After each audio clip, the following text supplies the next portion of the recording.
So with that, Mr. Leafdale, would you like to I will. Thank you, Al. process? And thanks for the promotion to senior moderator. If you reflect that in my check, well, I appreciate it.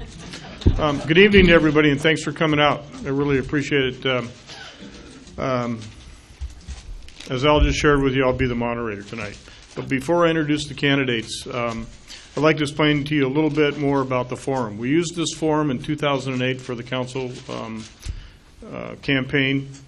We thought it was successful, and the feedback we got back from the candidates at that time is that it was good for them and challenging. So tonight we're using that format again. And it's unique, as Al told you. It's different from the forums that we had and that we've attended.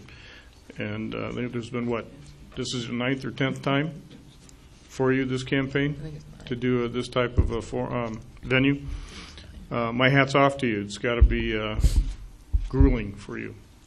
At any rate, the Santa Clarita Community Council got together and we came up with 10 questions.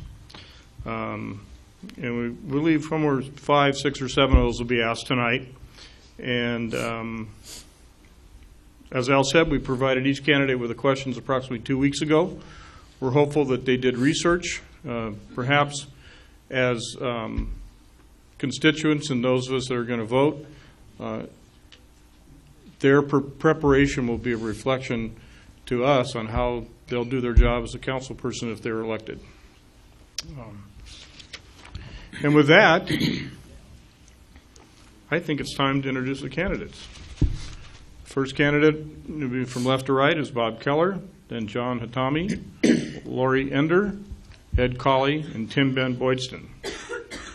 Now that they've been introduced, Bob, you'll have 2.5 minutes to introduce yourself and talk about yourself. And thank you very much. You can hear the microphone if I leave it where it is? Okay. Well, ladies and gentlemen, I'm a 33-year resident of Santa Clarita, raised in the San Fernando Valley, came out here in '79, and probably got involved with the community with the old Canyon Country Chamber of Commerce many years ago. And one thing leads to another. Next thing you know, you're on the board, and I was the president of the Canyon Country Chamber. And it's just kept evolving into more and more activity and involvement with the community. I became involved with the Santa Clarita Chamber of Commerce when the two merged in '95, found myself on the Planning Commission in '97, and ran for city council in the year 2000, and have been a council member and twice mayor since that time. Served as hitch in the Army back in '65 through '67. Left the Army for the specific purpose of becoming a Los Angeles police officer, and was successful in that endeavor. And I spent 25 years with the LAPD, having retired as a sergeant in charge of the Reserve Officer Training Program at the Police Academy. At the time of my retirement, I got my real estate license, and I've been working real estate ever since, and have a little independent real estate office here in the Canyon Country area. In all truthfulness, I've very much enjoyed and have been honored to serve this community as a city council member and twice as mayor. Sometimes people will say, well, you know, isn't there a lot of headaches associated with it? And you know what? Sometimes there is. But the truth of the matter is, and I mean it sincerely, the positives outweigh the negatives 10 times over. And as I have sometimes expressed on occasion, citizens stopping and saying thank you. I was in Walmart the other day, and the lady that I was checking out items with sat there, and she looked at me and she said, aren't you on the city council? And she said, what an honor to have you come through my line. I'm so anxious to get home and tell my mother. And I got to tell you, this lady made my day. And those are examples, and I mean it sincerely, of why you feel good about doing the service for the community. Some of the things that I'm particularly proud of, if I may share with you, completion of the Cross Valley Connector. Very important linkage roadway for our community. And I think we've done a pretty good job on our roadways. A lot of work left to do. We all know that.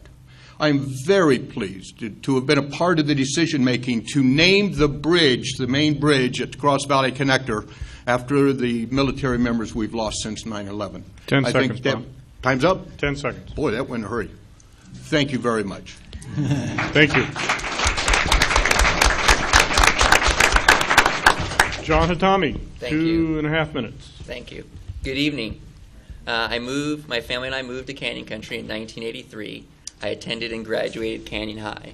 and then I went on to COC, College of the Canyons. I eventually enlisted in the United States Army, and I served one enlistment as a light infantryman, and I did a second enlistment as a military police sergeant. I was honorably discharged as a staff sergeant, and I went back to college, earning my Associate of Science, my Bachelor of Arts, and my Juris Doctorate. I currently live in Canyon Country with my wife, Roxanne. She also grew up in Santa Clarita, and she went to Valencia High.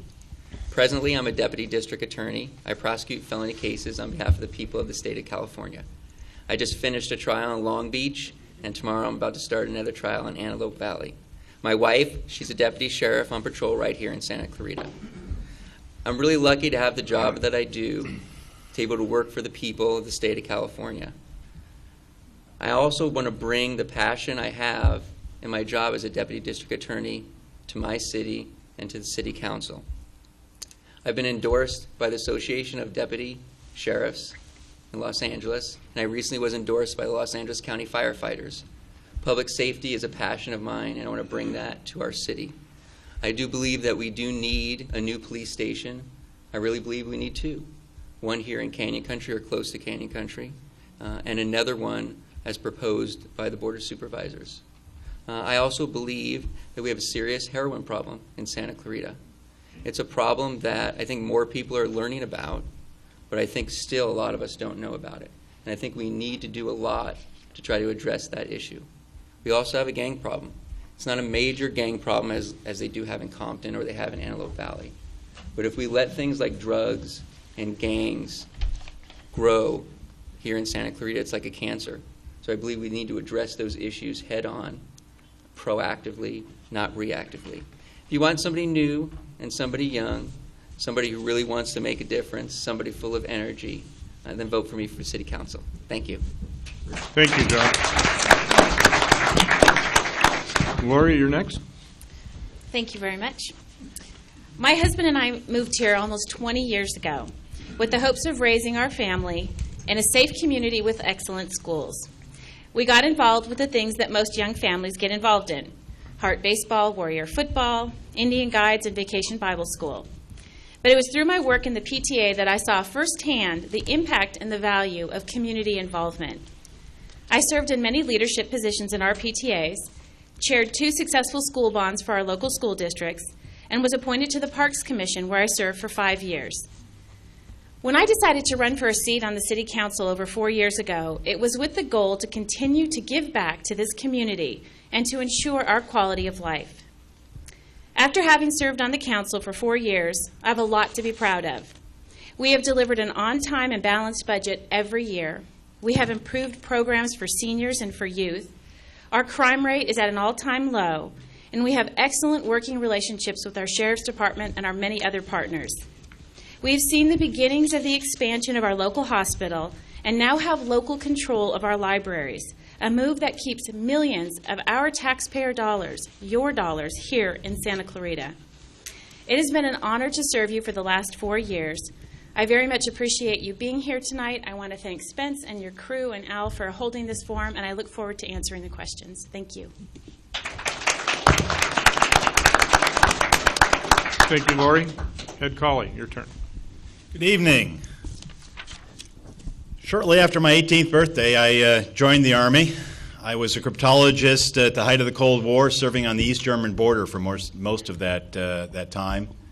Later on, I got my bachelor's degree in electrical engineering and decided to join the Air Force as a commissioned officer. While in the Air Force, I did a great many things, including earning my master's degree. And I served most of my career as a space systems engineer. But about 1995, my wife and I decided to retire, and we moved ourselves and our 6 children to what I think is arguably the best place in the nation to raise a family. Santa Clarita Valley has a lot to be proud of. We have great schools, we have a very low crime, and it's a community that I'm proud to have adopted to call home. I became involved in the community almost immediately after moving here.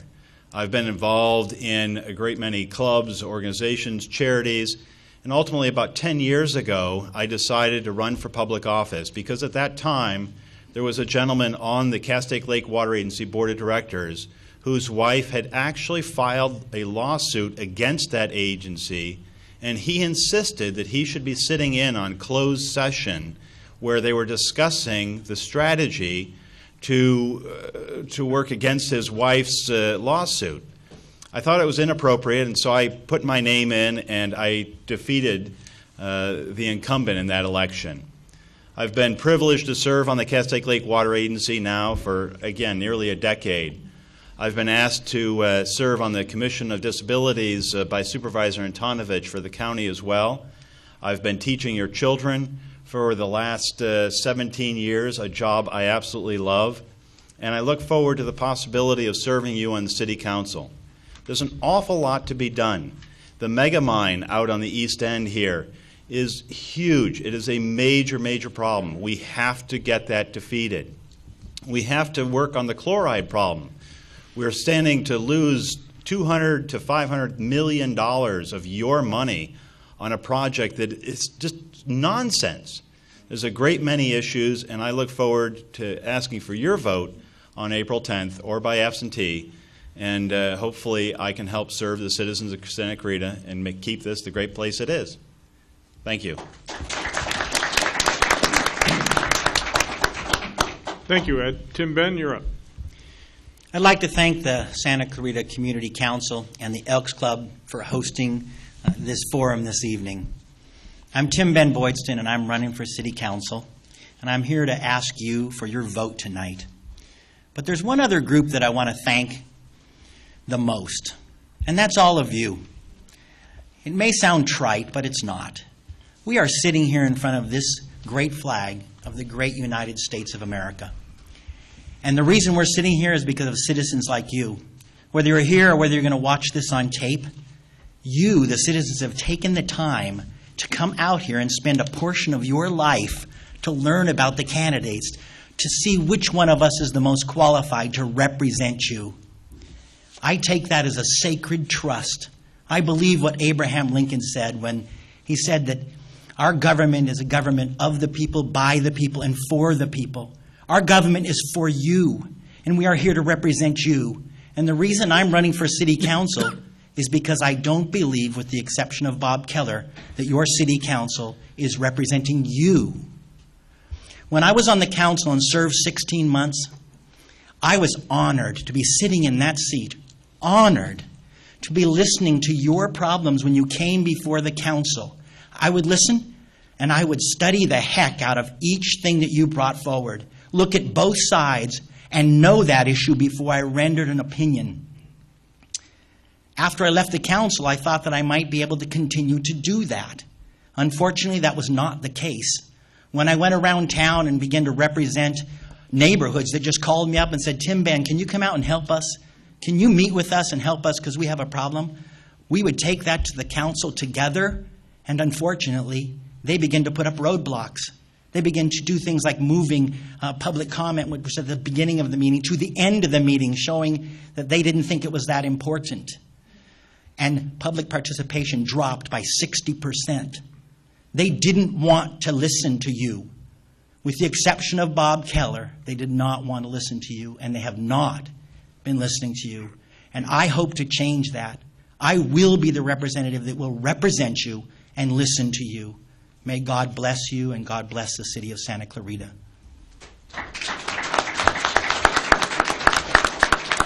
Thank you, Tim Ben. I was giving the timekeeper here a thumbs up. We're about a minute ahead of schedule, so that's good. But now on to the heart of the forum. It's time for the questions. So, Judy, you'll have the bag, and if I'm not mistaken, you're going to have someone pull out the number of the question. And Al, are you not? Where's Al? Okay, okay, good. You're getting the order for us. Okay.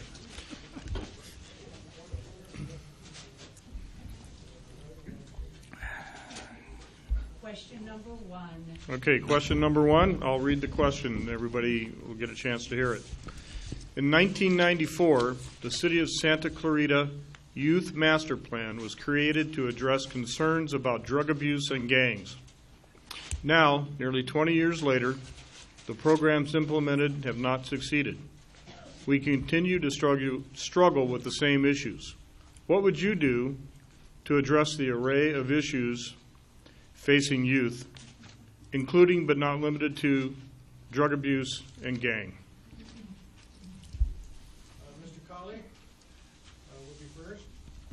Okay, go ahead, Ed, and you have 2 minutes and 30 seconds, if I'm not mistaken.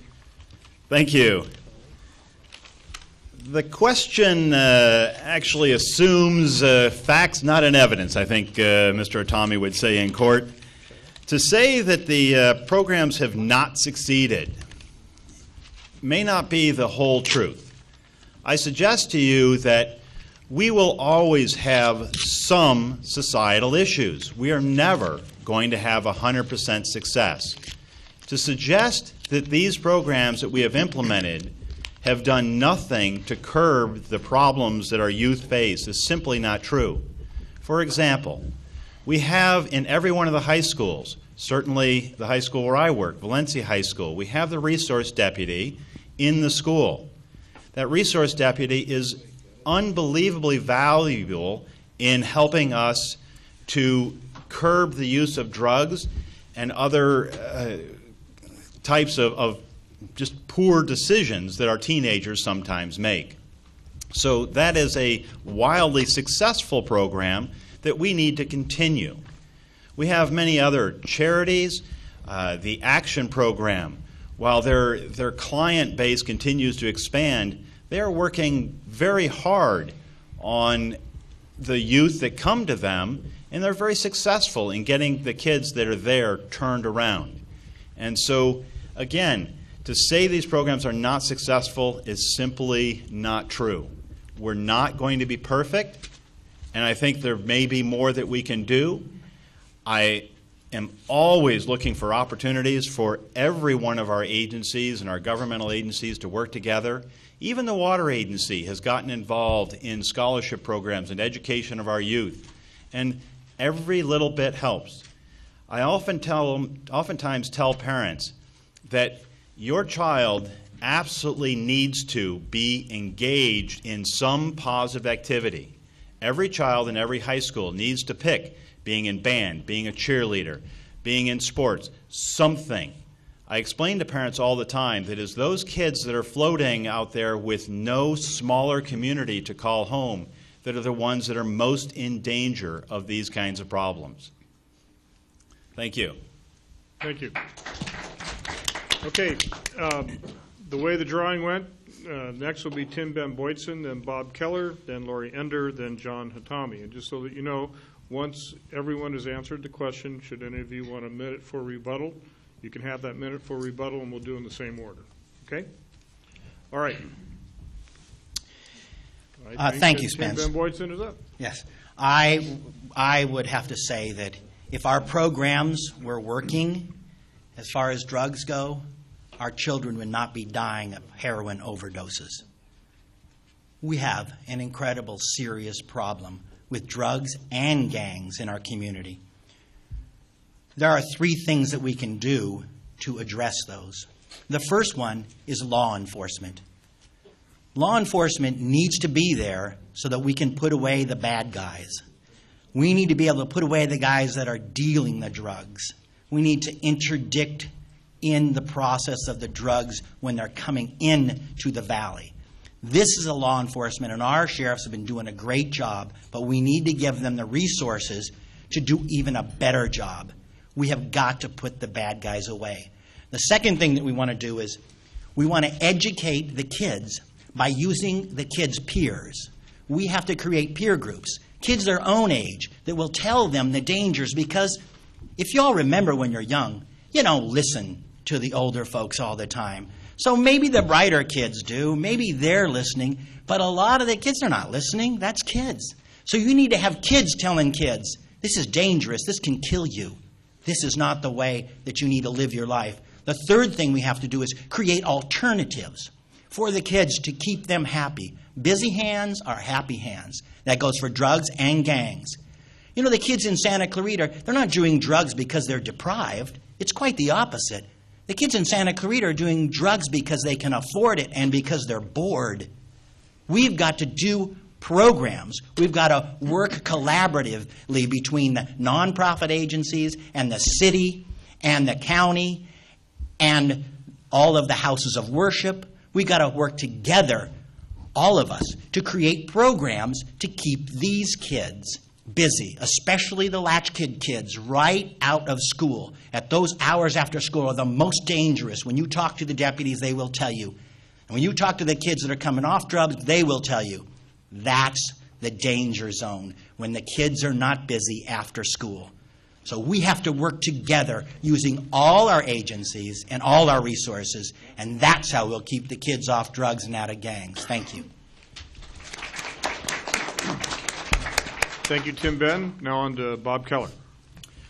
Thank you. You know, I honestly think that program, the Youth Master Plan, I think it has measurement. I think it's done some good things. Who knows, guys, it's subjective as to exactly how effective or ineffective.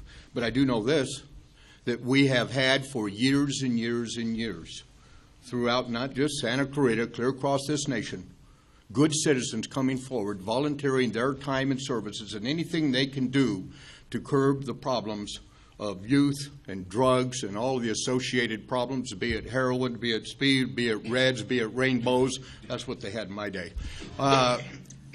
Everybody working hard together, and it takes a team effort. I will tell you, as an old retired cop, I really get frustrated at seeing our law enforcement organizations having their hands tied.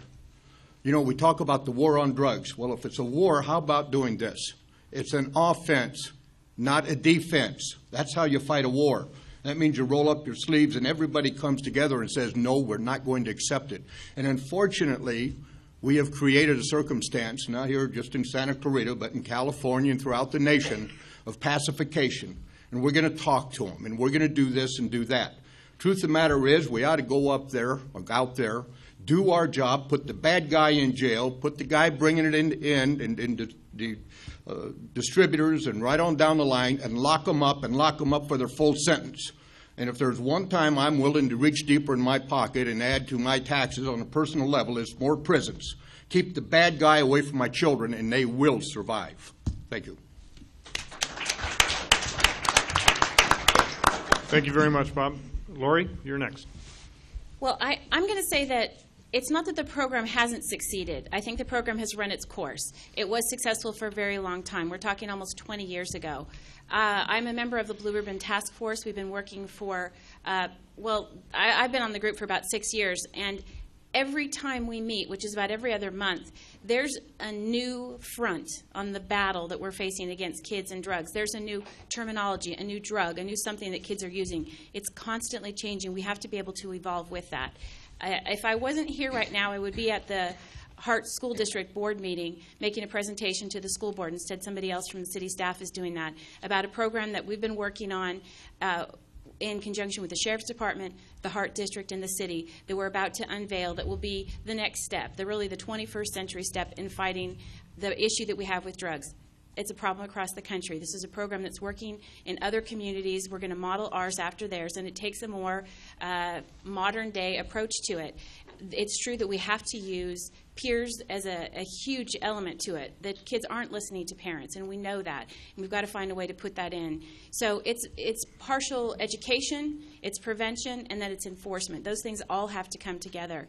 We've got to work closely with our schools and with the Sheriff's Department. I feel so blessed that at this time we really have this perfect storm of the three entities that are going to work together to address the issue.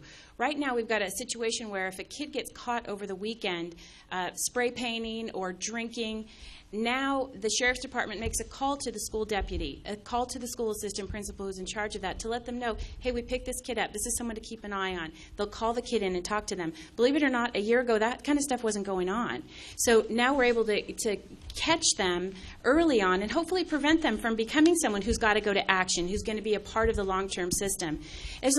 Teenagers can be goofballs and make bad choices. We want to catch them when they do that and prevent it. We want to put as many resources as we can into the kids who've run into real problems with drugs and alcohol and see what we can do to save them. We've got to reach out to the parents. They are part of the solution as well, and I think it's a team effort, and I'm excited about where we're going with this. Thank you very much. John Hatami. In 1994, we created this plan. In 1994, I was in the Army. And this plan talked about gang banging, talked about drunk driving. We still have a drug and gang problem. It's even worse. What does that tell you? It tells you we do need somebody new. We do need new leadership to deal with that issue. Let me tell you about heroin. Heroin back in the day, you used to be able to inject it. And it was very low potency. So that's why you injected it. Heroin now that comes from Mexico, black tar heroin, you could smoke it. So a lot of kids are smoking heroin. And the potency is between 60 to 70 to 80%. If one kid smokes that, it could kill them. That's serious. We need to really deal with that issue. We do need new ideas, new thoughts about dealing with that. We have Newhall 13 operating out here. They weren't there in 1994.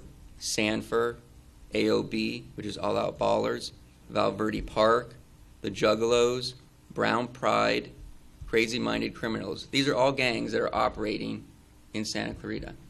They weren't operating here in 1994. So what do we need? We need OSS detectives. What is that? That's Operation Safe Streets. Those are detectives from the Sheriff's Department that would come here and eradicate gangs. Would it bring up the statistics? It would. It would, because their job is to go out there and find gang members and arrest them, and then the DA's office is going to prosecute them. But we deserve that. We pay $20 million to the Sheriff's Department. We should be able to get OSS detectives. We deserve that. Mall deputies. Almost every mall in Los Angeles County has police officers at their mall, but we don't. We're such a great city. We should be allowed to have mall deputies at our mall to deal with the juggalos, to deal with an issue regarding drugs and heroin that's being dealt at our mall with kids being there. And I agree with Mr. Keller 100% when it comes to what he just said. AB 109, AB 117, we're releasing criminals on a daily basis. On a daily basis. And they're going to come here. We need to deal with that issue aggressively. And then with regarding kids, I do agree with Mr. Boyston when he talks about peer groups. We do need those. We also need 2 new police stations. We need to turn the old courthouse into juvenile court. And so we'll have a juvenile court here in our city. Thank you. Thank you, John. Okay, each one of you are entitled to 1 minute of rebuttal, should you choose to do so. And we will start that with Ed Colley and use the same order that we did before, which was Colley, Tim Ben, Bob Keller, Lori Ender, and John Hatami, just to refresh our memories. Thank you. The ideas that are presented by the other candidates really do kind of boil down to stay the course, do what we've been doing. We've talked up here about law enforcement. Absolutely. Law enforcement is a critical element. Peer education. We are doing peer education in the high schools. We have high schoolers going down and talking to the junior highs and elementary schools as well. That's going on. Those programs exist, folks, and they need to continue. The idea that other candidates have suggested, the busy hands, absolutely. As I suggested, it is critical that we have opportunities for our kids. The many nonprofits, clubs, the school activities, all those things play a critical role.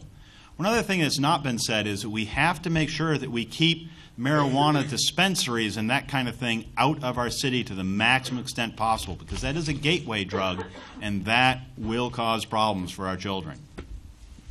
Thank you. Tim Ben? I think this subject has been covered. I will not belabor this point. Bob Keller? Same. Lori? I'm excited about the fact that this has been a hot topic in our forums that we've had. I mentioned this at our Blue Ribbon Task Force meeting last week, that I feel as a group, the Blue Ribbon Task Force has been very successful because we've gotten our point across.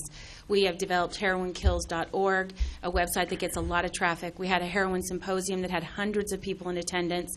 We've got buy-in now from the media that's covering this issue, and I think we've done a great job of bringing this to the forefront. People were saying, I didn't know we had this problem, and now they're talking about it. So I'm proud of that, because I think that's a step in the right direction. As a community, it's going to take all of us from each of our own perspectives to chip in from wherever we are, from our churches, our temples, our schools, wherever our positions are in the community, and work together on this. And I think it's a great thing that we're all talking about it. Thank you, Lori. John? One quick thing I just like to add is we do have a lot of two-career parents in Santa Clarita, and we have a lot of single parents in Santa Clarita. And a lot of them aren't able to see what their kids are doing when they're at work or when their kids are coming home from school. So you know what? Canyon Country deserves a community center. We really do. That's been talked about 4, 5, 6 years ago. Canyon Country deserves a community center. All the communities deserve a community center to help with that. Thank you. Thank you, John.